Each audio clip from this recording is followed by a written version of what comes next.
माफी मांगना चाहती हूँ क्योंकि उस स्टोरी को जब मैं बोल रही थी तब जैसा कि मैंने बताया है कि मेरे मौसा की तबीयत बहुत ज़्यादा ख़राब थी और वो काफ़ी ज़्यादा सीरियस थे। और जब मैंने उसे बोला था तब तो स्टोरी ठीक ही थी, लेकिन उनकी डेथ के बाद मैंने उस स्टोरी को बनाया था, उस स्टोरी को एडिट किया था। उस टाइम मेरा दिमाग कुछ सही से चल नहीं रहा था, मुझे सच में कुछ समझ में नहीं आ रहा था कि मैं किस तरीके से उसे क्रिएट करूं।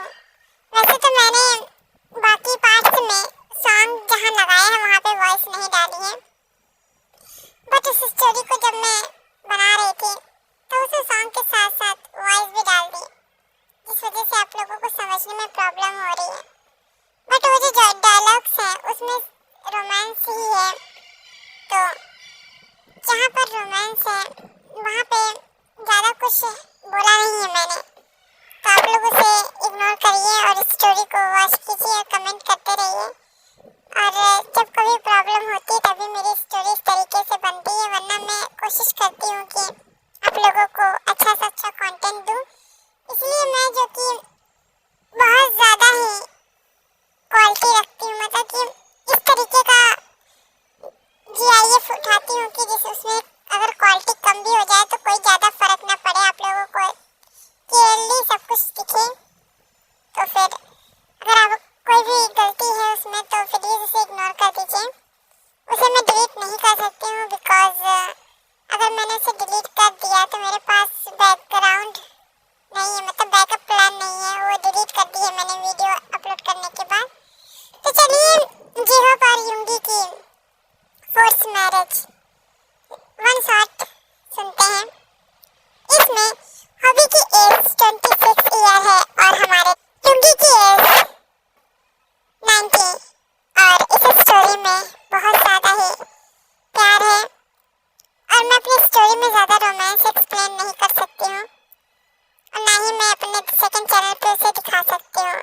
अगर यूट्यूब की तरफ से कोई प्रॉब्लम आएगी तो फिर मुझे प्रॉब्लम झेलनी पड़ेगी इस वजह से।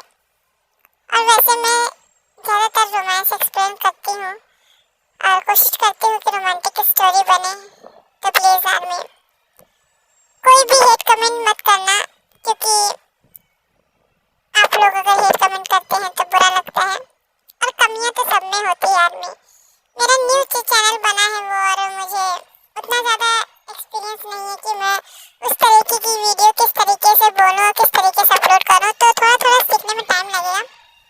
इसी तरीके से आप लोग सपोर्ट करिए और चलिए फोर्स मैरिज स्टार्ट करते हैं, क्योंकि इस वीडियो में बहुत ज़्यादा बातें हो चुकी हैं। तुम जल्दी से रेडी हो जाओ, क्योंकि मुझे अपने दोस्त के बेटे से तुम्हारी शादी करानी है।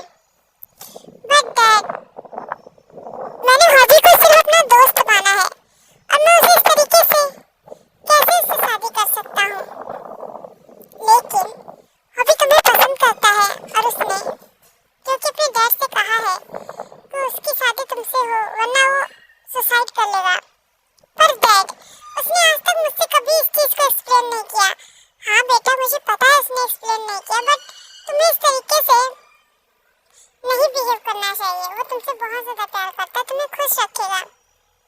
युंगी जो कि अपने डैड को मनाने की कोशिश कर रही थी, बट डैड उसकी नहीं मान रहे थे।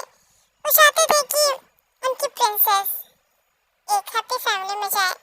जीहोप उनके फ्रेंड का बेटा होता है, जिस फ्रेंड को वो अपने जिगर का टुकड़ा मानते हैं और वो बहुत ज़्यादा ही उसके नेचर से वाकिफ होते हैं। जीहोप बहुत ज़्यादा सीधा साधा लड़का होता है जो युंगी से प्यार कर बैठता है, लेकिन युंगी को पाने के लिए वो युंगी की दोस्ती का सहारा लेता है। बट युंगी हमारी सिर्फ और सिर्फ उसे दोस्त ही मानती थी। उसकी ज़िंदगी में आज तक कोई भी लड़का नहीं आता है, लेकिन वो हॉबी को सिर्फ दोस्त मानती थी। इसी तरीके से जीहोप जो कि अपनी फ्रेंड से बहुत ज़्यादा प्यार करने लगा था, उसका प्यार परवान चढ़ चुका था, वो उसके बिना रह नहीं पा रहा था। उसे तो अभी युंगी चाहिए थी, तो उसने अपने डैड से बात कर ली। युंगी का जो कि उसके घर में आना जाना रहता है और युंगी के नेचर के बारे में भी हॉबी के मॉम डैड को पता होता है। वो बहुत ज़्यादा खुश होते हैं क्योंकि वो चाहते थे कि उनका बेटा राज़ी हो जाए तो वो युंगी को अपने घर की बहू बनाएंगे। जाहिर सी बात है, कोई सीधी सादी सी लड़की जो पढ़ने में अच्छी है और तो और उसका कोई भी पर्सन नहीं है, उसे लड़कों में इंटरेस्ट नहीं है, तो फिर ऐसी लड़की को कौन नहीं एक्सेप्ट करेगा। ऊपर से खूबसूरत इतनी की उसे देखकर कोई भी खो जाए। अभी जो कि अपने मॉम डैड को बहुत टाइटली हक करता है क्योंकि उसके मॉम डैड हमेशा ही उसका साथ देते हैं। ऐसे ही युंगी जो कि गुस्से में अपने कमरे में बैठी होती है क्योंकि उसकी शादी का दिन होता है आज। उसे बिल्कुल भी पसंद नहीं होता है कि उसकी शादी किसी से हो। वो अभी मॉडलिंग करना चाहती थी और उसे मूवीज में काम करना था, लेकिन युंगी की किस्मत साथ ये सब ना दे पाए, इसलिए वो बहुत ज़्यादा ही परेशान होती है। हॉबी बहुत ही प्यार से युंगी को सपोर्ट करता है हर चीज़ में, आखिर करे भी क्यों ना। उसे बहुत अच्छी तरीके से पता है कि उसकी प्रिंसेस उससे नफरत करती है, लेकिन वो कुछ भी नहीं कहता है। बहुत ही प्यार से उसके साथ शादी करने के लिए मान जाता है, दोनों की शादी जो कि हो जाती है। युंगी इस शादी से बिल्कुल भी खुश नहीं था। उसकी शादी जबरदस्ती हुई होती है उसके फ्रेंड से और अभी बहुत ज़्यादा खुश था। अब वो उसके साथ अपनी लाइफ को बिताना चाहता था, बट युंगी जो कि उसे अपने करीब आने नहीं देती है। हॉबी जो कि बहुत ज़्यादा ही उससे प्यार करता था, इस वजह से वो कभी उसके साथ जबरदस्ती नहीं करना चाहता था, इसलिए वो उसके करीब भी नहीं जाता है। ऐसे टाइम जो कि बीतता जाता है, युंगी जो कि देखता है कि हॉबी उसकी बहुत ज़्यादा केयर कर रहा है, लेकिन फिर भी उसका दिल नहीं पिघलता है। हॉबी जो कि उससे इतना प्यार करता था कि उसके पास सो जाता भी नहीं था, मतलब वो सोफे पे ही सोता था डेली, उसकी आदत हो गई थी। वो रोज हॉबी को जो किस तरीके से देखती थी, लेकिन कुछ नहीं कहती थी। हॉबी जो कि देखता है युंगी खाना खाने के बाद अपने आप आराम से बिस्तर पर सो जाती है, तो वो जाकर सोफे पे सो जाता है। ऐसे ही 1 साल बीत जाते हैं, बट युंगी को कुछ खालीपन अपने अंदर फील होता है, उसे नहीं पता, लेकिन अब उसका हॉबी का दूर रहना बर्दाश्त नहीं होता है। एक दिन वो हॉबी को देख लेती है किसी लड़की के साथ बात करते हुए, उसका खून ही खोल जाता है और वो हॉबी से इस बारे में बात करना चाहती थी। वो लड़की जो कि उसके घर आ जाती है और हॉबी की मॉम डैड से बातें करने लगती है। उसकी बॉन्डिंग इतनी ज़्यादा स्ट्रांग होती है कि कोई भी ये नहीं कह सकता है कि वो जो कि कोई अनजान लड़की है। यहाँ पर देखते हैं कि हॉबी को पता होता है कि युंगी क्या फील कर रही है, बट वो उस लड़की के साथ और ज़्यादा ही फ्रेंडली होकर बात करता था। हॉबी की मॉम डैड उन दोनों को एक साथ खाना सर्व करते हैं। एक बार तो हॉबी क्योंकि उस लड़की के कमरे में ही जाकर सो गया था, युंगी जो कि बहुत ज़्यादा गुस्से में उस कमरे में जाती है और देखती है कि हॉबी जो कि उसके साथ बिस्तर पर सो रहा था और वो लड़की जो कि उसको बहुत ज़्यादा ही प्यार से उसके पैर दबा रही थी और उससे बातें कर रही थी। युंगी ये सब देखकर शॉक हो जाती है और गुस्से से हॉबी के पास जाती है और वो हॉबी से क्वेश्चन पूछती है, आखिर तुम दोनों ये क्या कर रहे हो। हॉबी कहता है कि क्यों, तुम्हें क्या प्रॉब्लम हो रही है, तुम्हें तो मेरे करीब नहीं आना है, तो कोई और है तो तुम्हें क्या प्रॉब्लम है। वो लड़की चूंकि इन दोनों का तमाशा देख रही थी और सिर्फ स्माइल कर रही थी क्योंकि युंगी के आंखों में से प्यार दिख रहा था। युंगी जो कि गुस्से से हॉबी को खींचते हुए अपने रूम में लेकर जाती है और कहती है कि क्या चाहिए तुम्हें। हॉबी कहता है कि रहने दो, तुम नहीं दे पाओगे। तो युंगी कहती है कि मुझे पता है कि तुम्हें क्या चाहिए, तुम्हें मेरा शरीर चाहिए ना।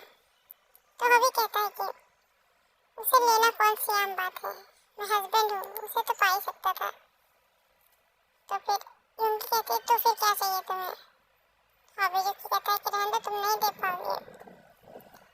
युंगी जो कि उसे बेड पे फेंक देती है और कहती है कि ऐसा क्या है उसमें जो मुझ में नहीं है? तुमने कभी मेरे पास आने की कोशिश क्यों नहीं की? अभी कहता है कि तुम्हारे पास आने की कोशिश मैंने की थी, बट तुमने, क्योंकि मुझे मना कर दिया था और साथ ही साथ हमारा बिस्तर भी अलग था। तो फिर तुम्हें प्रॉब्लम क्या है? मैं इस रूम के बाहर ही सो जाओ। तो वो हॉबी को बहुत ही टाइटली पकड़ कर किस करने लगती है। हॉबी जो कि शौक था, युंगी के इस बदले हुए अंदाज को देखकर युंगी उसे बिल्कुल भी मौका नहीं देती बोलने का और उसको बहुत ज़्यादा किस करती है और बहुत ही फोर्सफुली उसके कपड़ों को निकाल कर फेंक कर उसके साथ इंटीमेट हो जाती है।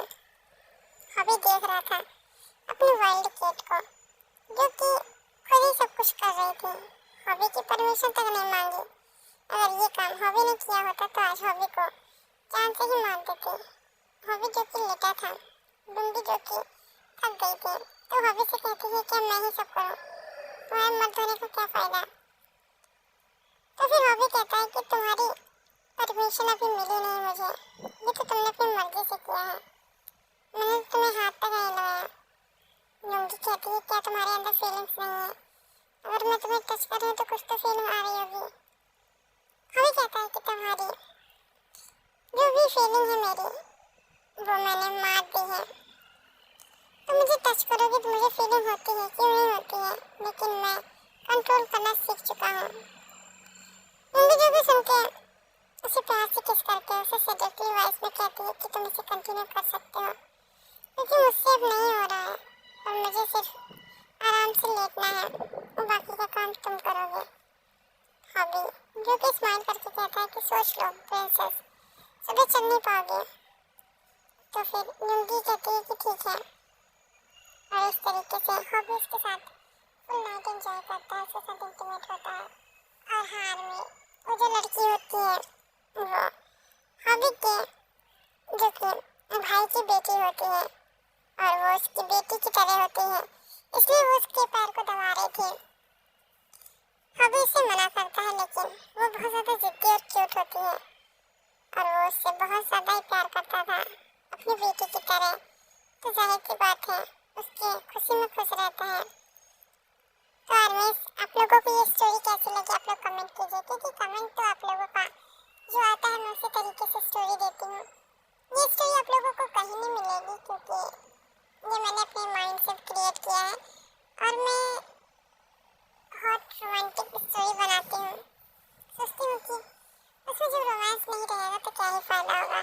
और जो स्टोरीज हम लोग नॉवेल से पढ़ते हैं उसमें रोमांस बहुत ज़्यादा लेट में होता है क्योंकि उन लोगों को यही ऑर्डर दिया जाता है कि वो लोग सस्पेंस रख के स्टोरी बनाए। तो कैसी लग रही है आपको ये आप लोग बताइए। Sarangi, love you so much. और मेरे दूसरे चैनल की स्टोरी ज़रूर से ज़रूर वॉच कीजिए और मुझे कमेंट करके बताइए कुछ भी कमी होती है। अगर आप लोग कमियाँ भी मुझे बताते हैं ना तो मुझे सच में अच्छा लगता है। जैसे कि उसमें वॉइस की प्रॉब्लम थी, मुझे अच्छा लगा।